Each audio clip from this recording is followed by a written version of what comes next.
Well, we got a little soybean action today. Is this the first crop we've harvested today? No. Sugar beet harvest started today. It's 2:18 in the afternoon. I've actually been at work since about 11 p.m. yesterday.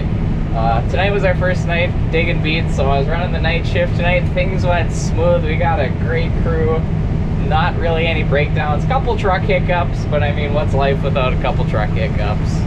For now, I'm going to be combining beans in the afternoon. Nothing crazy. We're going to focus on the beet harvest in this video, so stay tuned. I don't want to be deceptive. No clickbait here.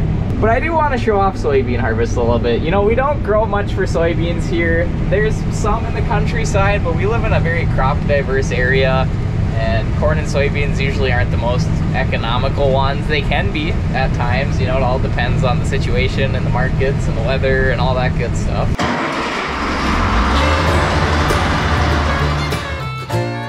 Welcome to the Red River Valley of North Dakota.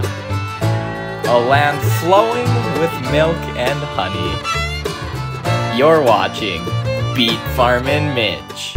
But right now we're combining the best soybean crop we've ever had on our farm. See, the reason we don't grow much for soybeans is because it overlaps with beet harvest and we end up, you know, digging beets and harvesting soybeans at the same time. And that's not always ideal. So we try and kind of minimize the soybeans, but we will throw some in the ground too. You can take a look at them. They're really looking nice here. They're threshing out clean. I think our moisture is going to be 12, 5, 13. We have yet to send a load in, but we did do a sample. I forgot to mention, so this is my first ever soybean crop in this field. And I decided to, you know, every first crop type I've been growing, I kind of keep like a jar full, like a mason jar or something. It is not this. This is pistachios. It is right here. Hey, look, sugar beets. Don't fall asleep, because this is definitely not the beet machine we use to combine sugar beets. In fact, would you like to see that? Well, you better put your hyperspeed seatbelt on, because we're gonna be flying through time in 3, 2, 1. Here, you want a cup? Loading beets. How's it going? Oh, just great. He's being a valet for me. Look who we got over there. Picked up a hitchhiker. Yes. I usually don't do that, but I have direct orders. All right, gang. And he's loaded. Where are you? There you are. Look at you. You're emulating light. Yeah, I was waiting to get picked up, and when Andy came around with the truck, he said I don't normally pick up hitchhikers, but he got direct orders, so. You know, if a beet truck driver picked up a hitchhiker, they wouldn't really get anywhere. They would just be circling around for a couple miles. I don't know, I got somewhere important. Good answer. Well, it's currently 5:50 a.m. So my shift started at 2 a.m. So I was out here at like 1:30, switched with Jason, who runs this harvester, on the off shift. And Casey's in the other one. We've been having some troubles. We've been moving, but Casey had his Ferris wheel chain break. And let me tell you, you don't want to be riding a Ferris wheel when the chain breaks. But anyway, Ferris wheel chain, so basically in the back there's a big thing that elevates the beets from here up into the tank up there.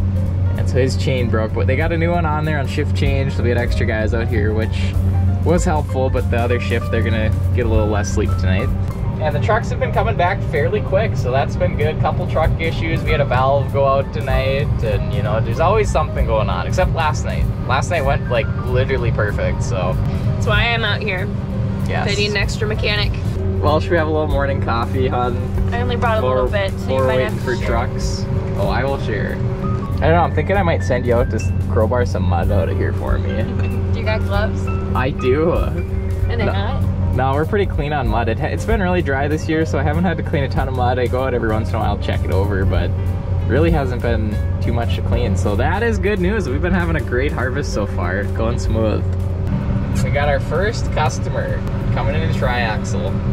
So I start the PTO, set up my auto steer, and then right when he's about here, I crank up the RPMs and take off. Because if I take off too early, I'll actually fill up really quick and then I'll have to stop before he's under me, and you don't want to do that.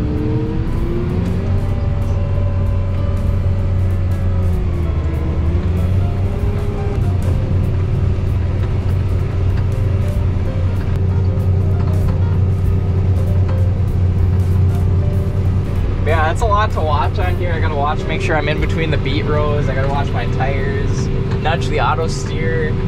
I've got to watch the truck. I got to watch the trucks pulling into the fields, pay attention to where they're going. Got to make sure the harvester's on the row. Got to make sure nothing is broken on the harvester. Nothing sounds weird or isn't functioning right. Got to make sure the truck's filling up appropriately. Direct them. I've got this arrow path switch here. I can direct them. There's arrows in the front of the tractor to go forward or backwards. The man, the myth, the Danny, who's pulling the beet topper. Would you look at that sunrise? So usually when the sunrise starts to come out, I like to spray the chains down. We got to keep them lubricated. And so there's one on each side in the door. Use this chain lube. And then there's the back, the Ferris wheel chain, which broke on Casey's harvest earlier today. Put some oil on that, so we'll work on that. I'm gonna spray the chain. You just gotta be really careful to stay away from it. You don't want your hands in there.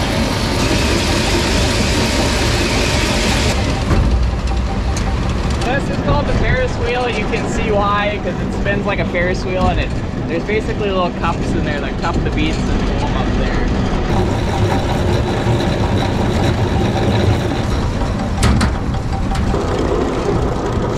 Just a nice light little caramel drizzle.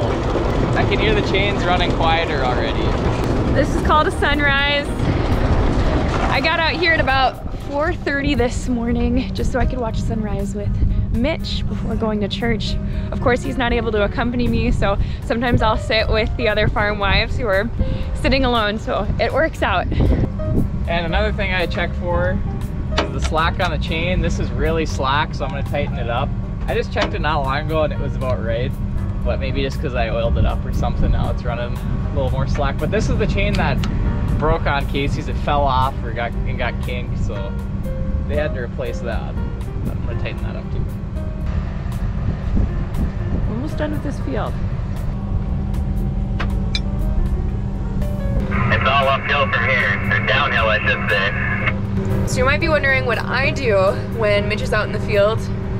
Well, I'm just preparing to keep him alive. When he gets home, try to make sure he's got a good meal so he's ready to shower, make sure his laundry is ready for the next day. There was one day that we slacked and he did not have clothes ready, so I just gotta make sure that as long as he's maintained, I can do whatever I need to do with my day job, and then hopefully we come together after harvest and we get a high five and spend time together.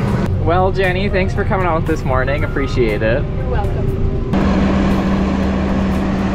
Well, we're almost done with this field. Just got a round left here. And then moving just right across the road over there. Yeah, we've been throwing a PTO fault on this tractor, so a mechanic from Case is gonna take a peek at it.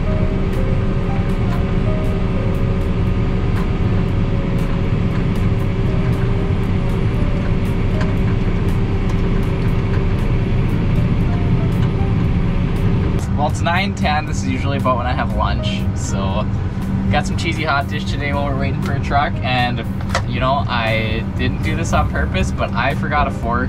But thankfully, I brought a makeshift fork again. It's kind of funny. I did this last year when I cooked some beans on a tractor engine. I forgot a fork, and I happen to have a beef jerky stick with.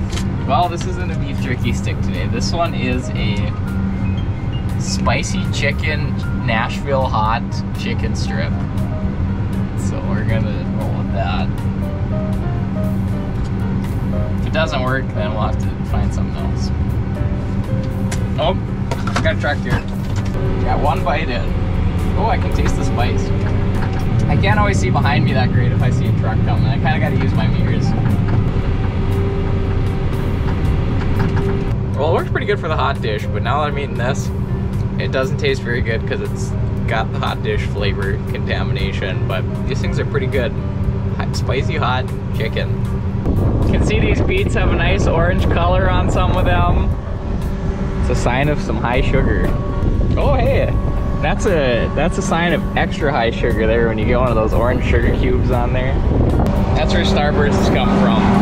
So this is Crystal Beet Seed 913 is the variety here. They're gonna do pretty good. They are high sugar variety, so they're gonna have less tons per acre, so hauling with less trucks, filling less trucks, but they're higher sugar in each truck. So it's kind of just a trade-off there. It's usually, you know, it kind of can vary depending on which one's better, higher sugar, higher ton, but usually it's good to have some of both. And every once in a while you'll get a red sugar beet, so there you go, there's a red beet for you. The stand is pretty good on this field, but it's not perfect. Like you can see there's a plant missing here, and because there's a plant missing here, you can see this beet is actually bigger and so is that one. Normally they should kind of look something like this. And you want a nice even stand like this. You can see those are all topped nice at the same height, but you got this here where you got a big beet, smaller beet, medium beet, bigger beet. You can see how they're kind of uneven and topped not perfectly. When you have more green like that, your sugar percent goes down, and sugar percent is a big part of how you get paid on your beets, so you want high sugar. And every day about an hour before a shift change with Jason, I usually grease this. If you watch my beet harvester clinic video I made this winter, we built this grease gun holster and scraper holster on here and did some other stuff, but just kind of grease what I can, and then if a truck comes, then I just kind of put it on pause and fill him and then grease it some more. So we're gonna start greasing some zers.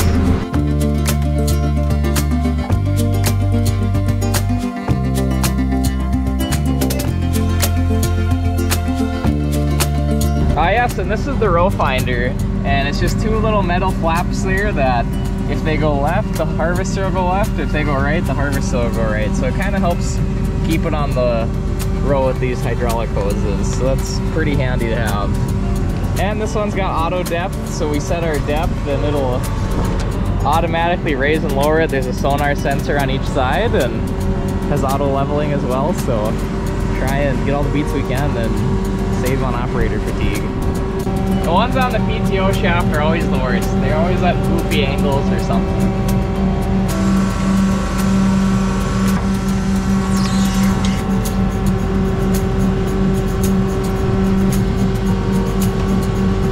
Look at that, my Artsway hat assisting and servicing the Artsway beet harvester. Now we're gonna fuel up.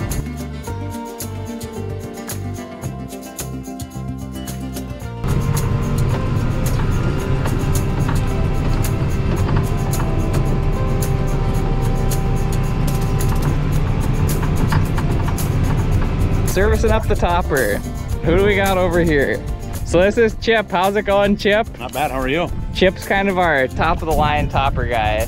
So how's topping been going this year? It's been a fun year. Yesterday started at 2, my shift is 2 p.m. to 2 a.m. So he's on the day shift, I'm on the night shift, so we kind of run opposite shifts.